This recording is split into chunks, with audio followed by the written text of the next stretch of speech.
Alors en S, c'était défendre ses droits, S défendre ses intérêts. Tout d'abord, en fait, il faut savoir qu'en philo, il n'y a pas vraiment de correction type, d'accord? C'est vraiment des pistes qu'il faut donner.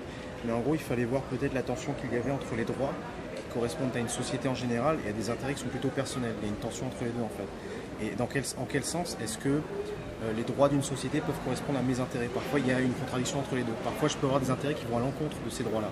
Et du coup, c'est là qu'il peut y avoir un problème. Alors, deuxième sujet, c'était peut-on se libérer de sa culture?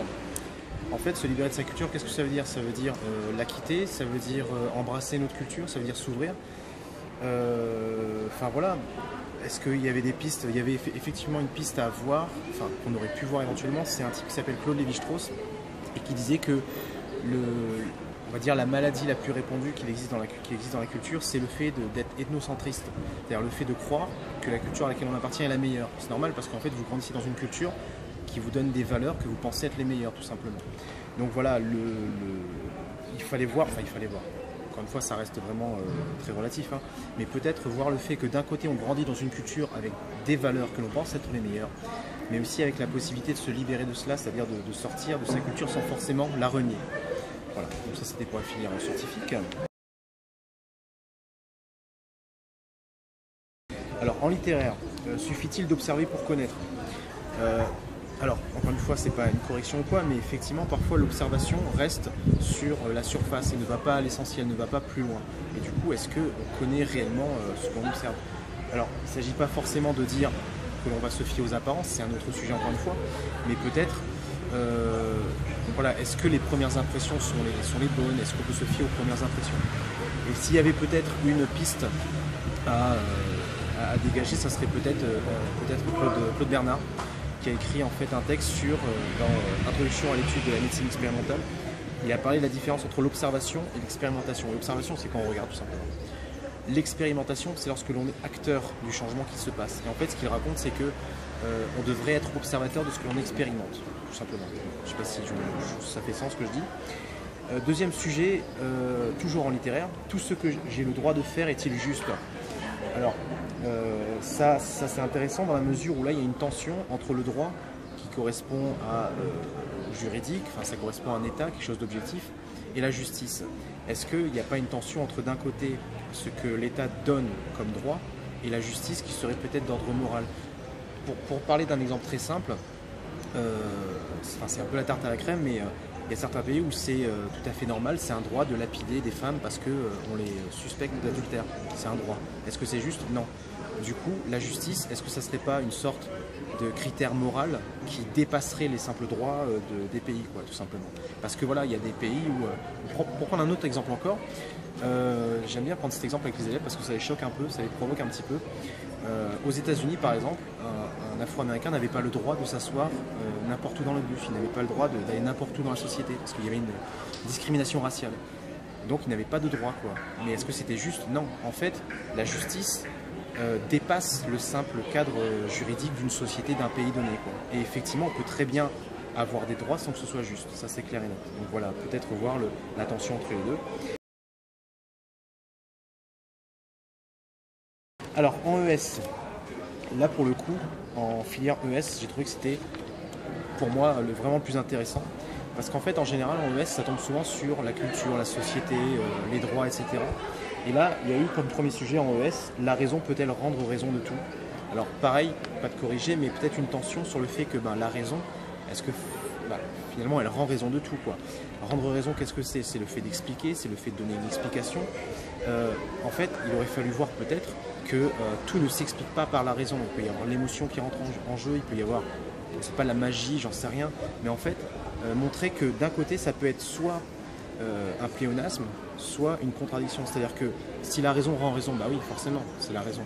Mais en même temps, est-ce qu'on ne peut pas expliquer et donc rendre raison autrement que par la raison, tout simplement? Donc par l'émotion, l'inconscient, etc. Effectivement, il y avait, on aurait pu parler c'est la tarte à la crème, mais de l'inconscient freudien en montrant que on peut expliquer certains comportements autrement que par la raison. Parce qu'en fait, on a certains comportements qui ne sont pas rationnels.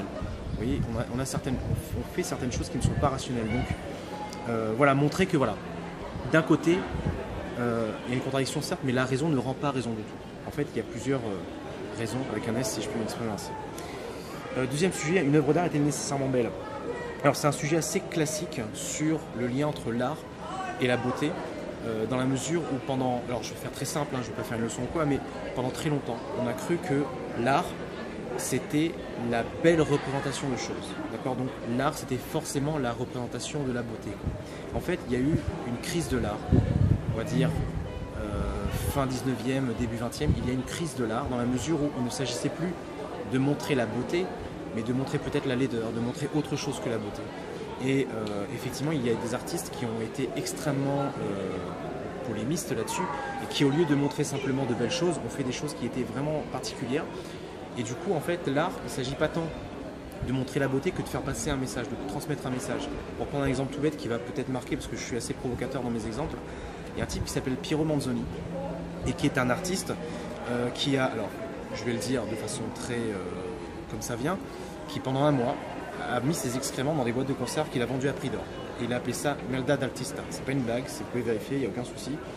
En fait, on a vu que grâce à ce genre d'exemple, il y en a plein, hein, qu'en fait l'art, il s'agit plus de maîtriser une technique et de montrer des choses belles, ou de faire de belles représentations de choses, mais peut-être de provoquer la société. D'accord? Et effectivement, au XXe siècle, on voit que l'art est en crise dans la mesure où il ne s'agit plus de maîtriser une technique, il s'agit de provoquer, de choquer, vous voyez, vraiment de réveiller les gens, quoi. Et en fait, finalement, l'art, pas seulement pictural, ça peut être architectural, etc., c'est très large, mais effectivement, l'art n'est plus là forcément pour plaire, mais pour bousculer nos idées, quoi, pour nous déranger. Voilà. Et c'est peut-être là que l'art fonctionne le mieux, me semble-t-il. Alors du coup, maintenant, on va terminer avec la filière technologique. Pour le coup, en filière technologique, il y a eu un sujet assez original et peut-être qui a peut-être déconcerté les élèves, ça a été, y a-t-il un mauvais usage de la raison? Pareil, là, il faut voir l'attention dans le sujet, c'est que parfois, on pense que la raison, c'est quelque chose qui est raisonnable, qui est rationnel, mais on peut avoir un mauvais usage au sens où on peut faire une utilisation malveillante de l'intelligence pour manipuler les gens, pour arriver à ses fins, pour vraiment aller à l'essentiel, hein. Il suffit de...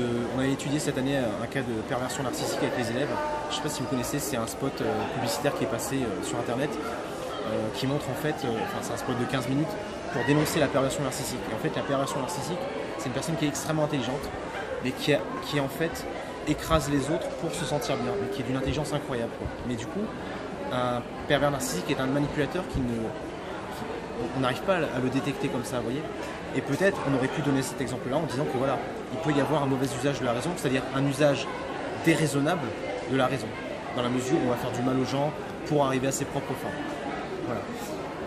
Du coup, montrer qu'il y a une tension entre le fait qu'on peut utiliser la raison de façon déraisonnable. Vous voyez ce que je veux dire? C'est-à-dire qu'on manipule les gens.